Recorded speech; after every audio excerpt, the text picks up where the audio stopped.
Not that crazy, but it was scary for me. I was around 12 or 13 years old when I came home on the bus from school one day. I came up to our door and noticed that it was open slightly. I decided not to think anything of it, as we lived in a quite rural area and my family never really locked our doors. I went inside and shut it behind me. Then I did something in the kitchen really quick and started walking to the bathroom. As I made my way through our hallway, I walked past the door to our basement when I swear to God I heard what I thought were footsteps coming up from below. The lights to the basement and the rest of the house were all off, so it was rather pitch black when I glimpsed down stairway, hearing the noise. The broad, flat tapping on wooden steps. It was almost instant how I reacted, determining that the sound was much too loud to be one of our cats, and that the front door was open when I had first walked in, and that no one else was supposed to be home. My heart stopped, thinking that I was about to see a figure walking up the stairs, the doorway of which I was standing under. I immediately flung myself into the bathroom, which was just across the narrow hallways, and slammed the door shut, locked it. I began to silently freaking out, believing that a stranger was in the house and that I was alone.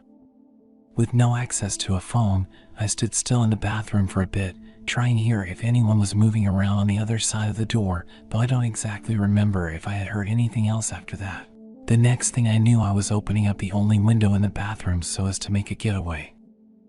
I didn't even bother trying to take the screen off properly, instead choosing to bash it open with my fists as I squirmed my body out the windowsill, hoping into 2 feet of snow and white crew-cut socks.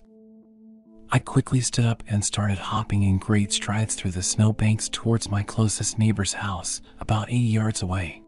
I knocked on the door of our elderly neighbor, Mox, who was in fact home, and let me inside. Even though I don't think I had ever really spoken to him, I explained to him what was going on. He let me use his phone to call 911.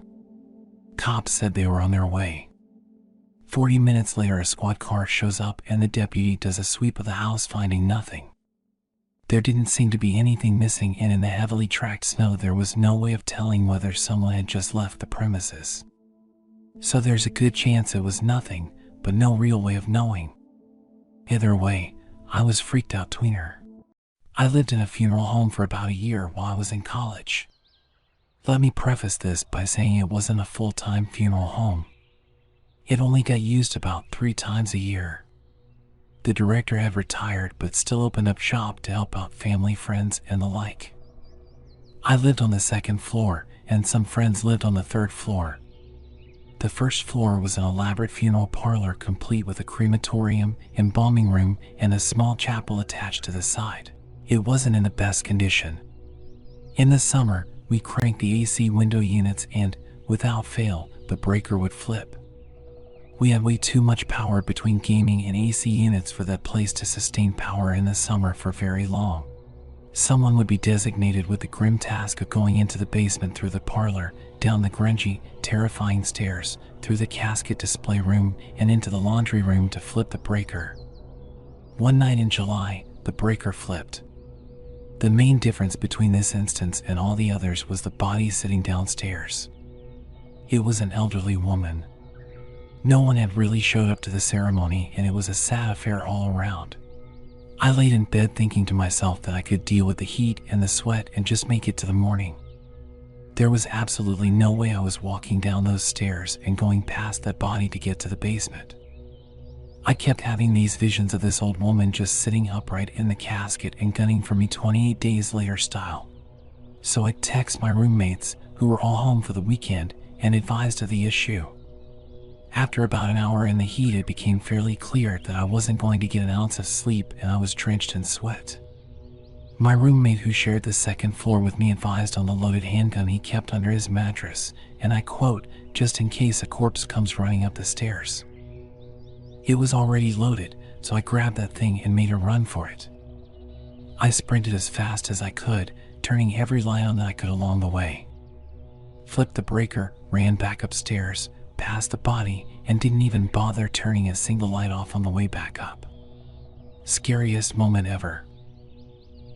I'm about 16 years old and went to bed in my own room.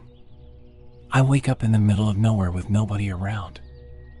I have no idea how I got here. It is pitch black. The only light is from the stars. I'm in my mom's car. I can barely make out shapes of trees, bushes, and undergrowth just from the starlight. I figure I'm dreaming and kick the dashboard with my shin hard. Nope, that hurt, so not a dream. It's been a few minutes now and no sign of anyone. It's a damp, cool summer night with zero wind and the windows are fogged up on the outside. I open the door to get a better look and blam, there goes my night vision as the car's internal light is as bright as the sun. I quickly shut it, but now I can't see my hand in front of my face. I roll down the window instead. I call out Mom, tentatively, then again a bit louder. There's some rustling like something moving through the bushes a few dozen feet away on the driver's side of the car. I hear it periodically and it's getting closer, but slowly, like it's trying to be quiet. I roll up the window partway and lock the doors, starting with the driver's side first. I call out of the top of the window a couple more times with no answer, so I tap the horn lightly. An outdoor light comes on, but it's not providing a lot of light. It's dirty and covered with bugs, but I can tell there's a building in front and I'm on an overgrown driveway with a large amount of bushes just a few feet from my side that anything could be in. Someone inside the building opens the storm door. I can make out a human figure, but that's all since the inside lights haven't been on at all. Whoever it is has been standing in the dark the whole time. I can't identify the voice and hear a whisper yell, "Don't get out of the car, there's a bear." Even though its quiet sound travels well on nights like this, and I hear it clearly. The storm door closes quickly and I can't tell if the person has gone inside or come outside. There's a rush through the undergrowth on the driver's side. I can't tell if whatever it is was moving to the building or from the building, but definitely something moved quickly. I now regret banging my shin like that, since whatever it is, I'm not going to outrun it with a limp. The light comes on inside the building and someone is silhouetted at the door. I can't make out who due to the reflection of the outside light on the door's glass, but I can tell they've got a long tool of some sort in their hand. The door opens a little and again I hear a yell whisper, "Don't get out of the car, there's a bear." And now I can finally tell it's my mom in the door as something lunges at the door out of the darkness. It bangs into the storm door as she quickly shuts it, and there's a couple of dog barks from the building. I hear, "Bear. Bark bear. Bark bear." The storm door opens and then nothing.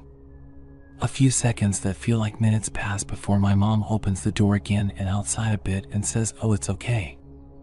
You can get out of the car now." I decide to stay where I am in case I'm being used as a diversion. She goes inside and there's banging and lights going on. I can finally tell I'm at our cottage. A few minutes later of me being scared in the car, she comes out and explains things. She decided to come here at midnight but brought me along because she'd be scared on her own in the dark. My mom thought there was a bear and was trying not to attract it. The bear in reality was the neighbor's dog named Bear, who the hell names a dog Bear, and was attracted when his name was being called. So yeah, that happened.